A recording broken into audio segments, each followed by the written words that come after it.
Hi guys, Harbs here. Today I'm going to be doing a video explaining some final lore details of some obscure gods that you can choose in the cleric class on Baldur's Gate 3. Who they are, what they want, and some interesting facts about them that you might not know. I'll be looking at Garl Glittergold, Yondalla, and Laduguer. I've chosen these three as I believe they feature less prominently in D&D and Forgotten Realms lore than their counterparts. Obviously, everyone is going to have different experiences of that, as it largely depends on what material you have read and which adventures you have played. If you like, you can join the Discord server, the link is in the description below, as is the link to my Patreon if you'd like to check that out.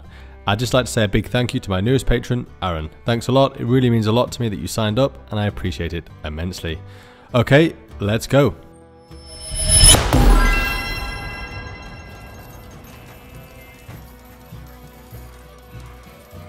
So, the first deity is Garl Glittergold. Yes, Garl Glittergold does sound like a man who performs in a circus and wears too many sequins, but he is actually a greater deity of gnomes and has considerable power due to the fact that he is the leader of the Lords of the Golden Hills, which is the pantheon of the Gnomish gods.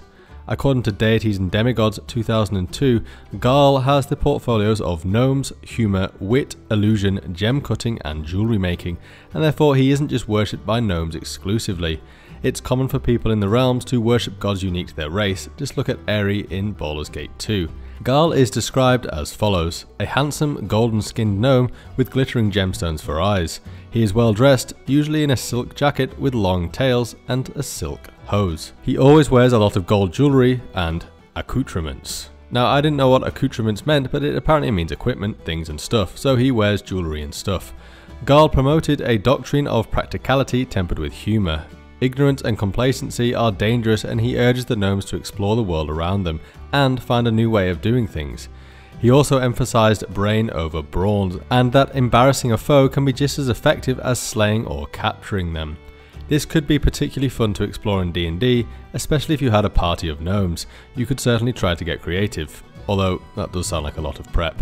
Now obviously you can play your Garl Glittergold cleric however you like in Baldur's Gate 3, but in lore, Garl's clerics serve as guardians and teachers in gnome communities. When they instruct the young, they use a mix of practicality mixed with humour, apparently a method that keeps the young students entertained and involved in the learning. They build very few temples and prefer to design modest shrines and chapels wherever the gnome community is dwelling. Usually the chapels are designed to be difficult for intruders to penetrate and include complex traps. However, the traps are almost always non-lethal. So who are the enemies of Garl Glittergold? Well, he has a number of enemies due to the fact that he likes to pull pranks on other gods, and the more serious deities don't appreciate his wit. However, Garl's main enemy amongst the gods is the main deity of the kobolds, a god called Kurtlemak. Kurtlemak was the first kobold and originally a mortal, created by the green dragon Seistenjak. He led all other kobolds, who began enslaving the newly created gnomes. Now at this stage kobolds didn't have a god, and Garl Glittergold collapsed the cavern in which Kurtlemak and his fellow kobolds resided in for a joke. Many kobolds died in this incident, including Kurtlemak, who was risen from the dead by the dragon god Asgoroth.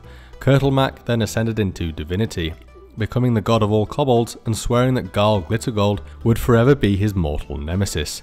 In fact, the symbol of Kurtlemak is that of a gnome's skull.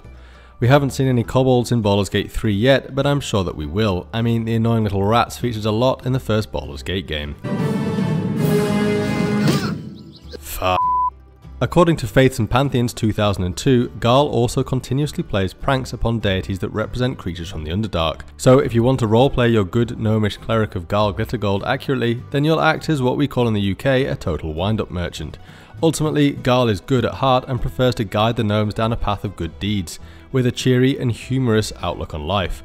Or you could just be an evil drow who randomly worships him. It's up to you, go crazy. Next up, and a god who is actually allied with Garl Glittergold, is Yondalla, goddess of the Halflings. According to Faiths and Pantheons 2002, Yondalla created the Halfling race in her own image, and it is due to her charming personality, friendly demeanour, curiosity, loyalty, and sense of mischief that Halflings are among the best tempered of the godly races. Something which Yondalla can be proud of is the level of respect she receives from nearly all Halflings. Even those that have rejected much of the Halfling outlook on life tend to respect Yondalla for her guidance of the race as a whole. Something that Yondalla encourages is for all Halflings to live full and interesting lives, as well as to treat everyone with respect. She is a deity that is slow to anger and forgiving, but she has garnered the respect of other deities who have witnessed Yondalla's fury when her people are threatened. A particular example of this is a spell known as the Curse of Yondala, which is only granted to followers of Yondalla and can be used against individuals that have caused significant harm to innocent halflings. When cast, any creature or person affected by the spell was stunned and over the course of the next minute reverted into a state of infancy, first slowly and then faster.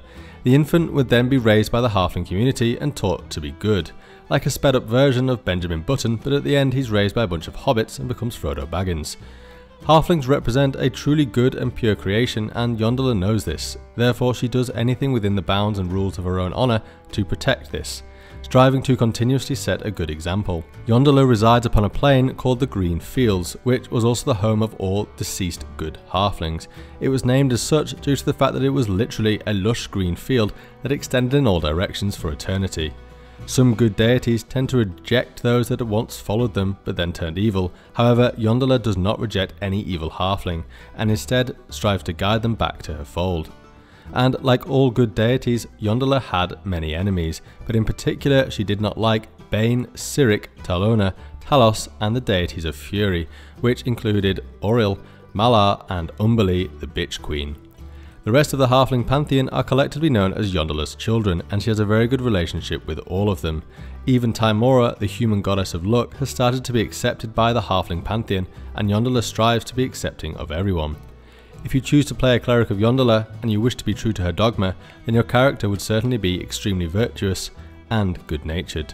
Okay, we've had our fill of good deities, now it's on to Laduguer, who is the lawful evil god of the Duergar. I'm sure I'll be getting schooled in the comments for my pronunciations during this section. I bet you've already started furiously writing a comment. In the distant past, Clan Duergar split off from the other shield dwarf clans of the ancient kingdom of Shanatar. Whilst the other clans worshipped dwarven gods like Moradin, Berenar and other good dwarven deities, Clan Duergar chose to worship Laduguer, dwarven god of weapons and crafting. Laduguer viewed his peers in the dwarven pantheon as layabouts, who were too rooted in tradition.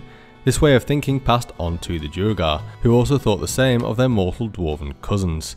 Although most shield and gold dwarves viewed Laduguer as a traitor to Moradin, the Duergar have a very different version of history and state that Laduguer simply had an innovative philosophy that the overly traditional and stifling Moradin couldn't bear.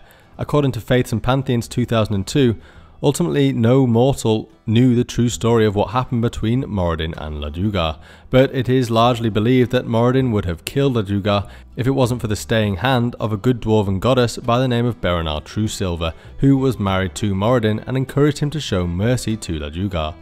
Whether she regrets his decision remains to be seen, as the Duergar have caused countless problems for the dwarves. In part, the Duergar's xenophobia is partly down to their god Laduguer, who encourages it, but also was born out of the Duergar's enslavement by the Mind Flayers, to which they worked in servitude for many years until they broke free and defeated their illithid captors.